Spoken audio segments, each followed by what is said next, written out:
Hi, my name is Amy. I'm the Assistant Director here at the Health District. I am a whole food, plant-based, no oil eater at home, so I figured I would try a recipe here for you today. So it's a garlic, pineapple, stir-fried quinoa. I'm using a couple unusual ingredients that people may not be familiar with today. I'm using a wok, a plug-in wok that my wonderful mother-in-law gave to me. And then I'm using something called liquid aminos, and that is kind of a soy sauce substitute that's healthy. And then I'm using maple syrup. It's not your traditional maple syrup that you would use on pancakes. It has no other added ingredients. It's literally just maple syrup.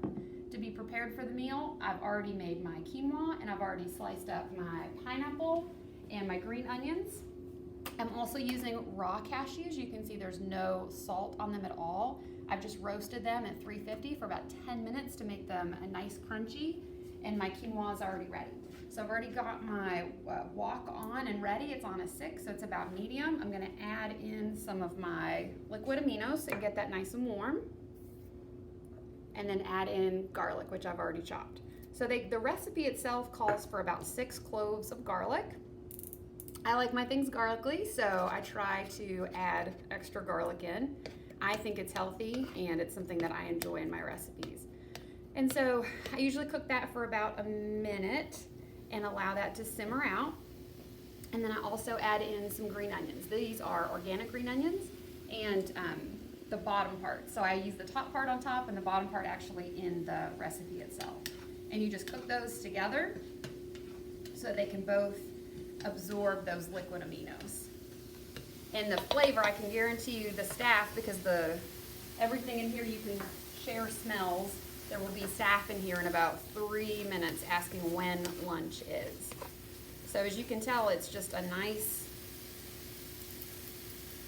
little sear on the actual garlic. And the reason I like the wok is because it can use all the way around the wok, and it's a plug-in one, so it's very easy to maintain, very easy to clean, and it makes cooking in my household so much easier. So the next thing that we'll do is we will add in the peas.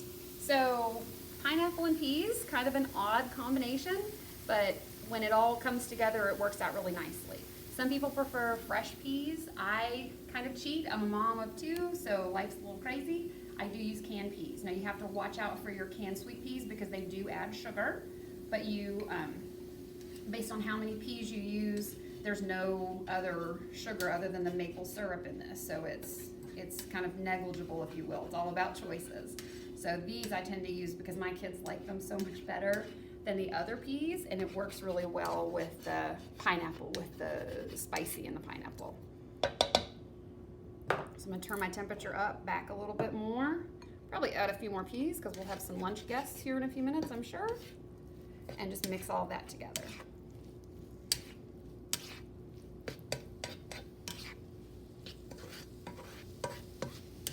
So that was probably about 3 cups of peas. I'm not so great at the measuring part, but it's probably about 1.5 cans of the sweet peas. And I just cook those long enough to get nice and warm.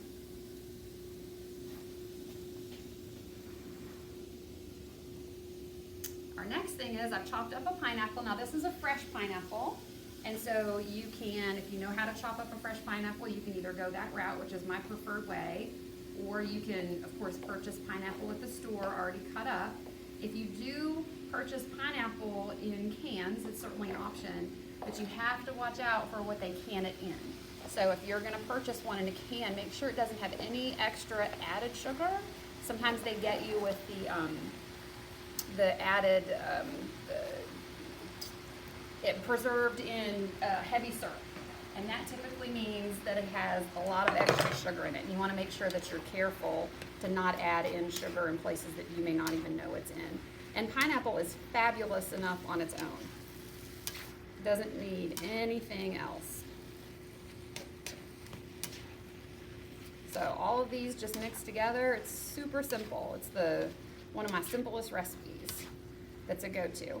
And while that's cooking, I will say that this recipe actually comes from one of my favorite recipe books. It's called The Everyday Cooking by the Minimalist Baker. I did modify the recipe some. I don't use oil in my items, and she always gives kind of an oil-free or oil-different option, which I appreciate.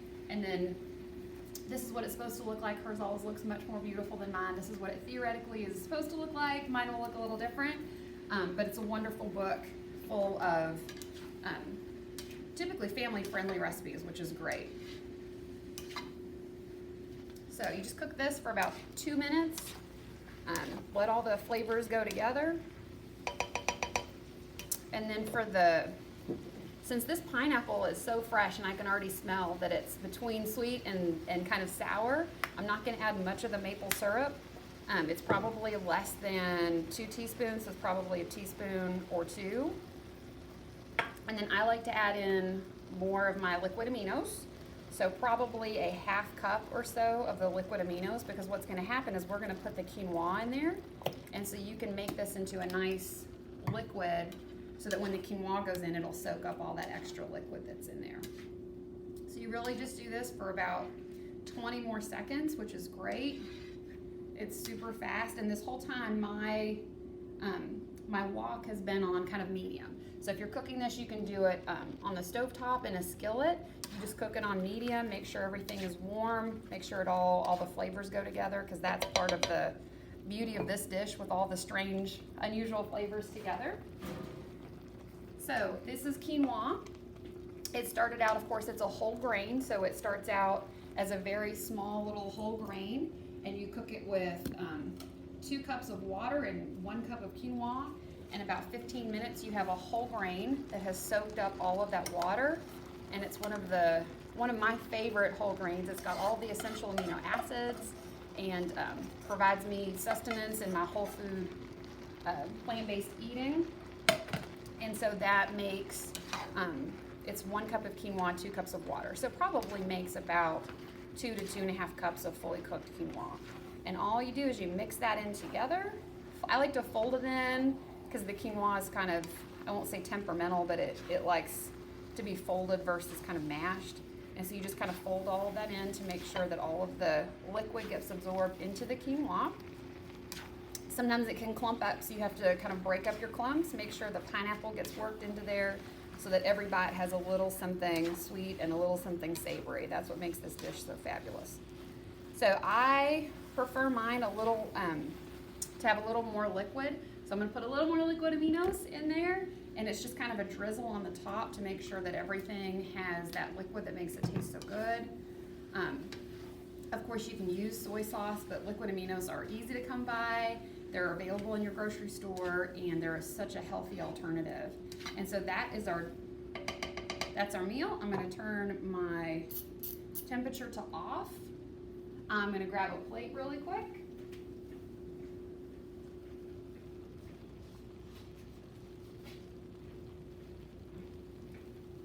And when you serve this dish to an adult, my kids don't like green onions on top. I tend to serve it like this, and then I will put some of my cut green onions on the top just as a garnishment. Super easy lunch. It really only takes a little bit of prep and a little bit of cook, and you have a super healthy lunch time, meal, or dinner. Thank you. Hope you enjoyed it.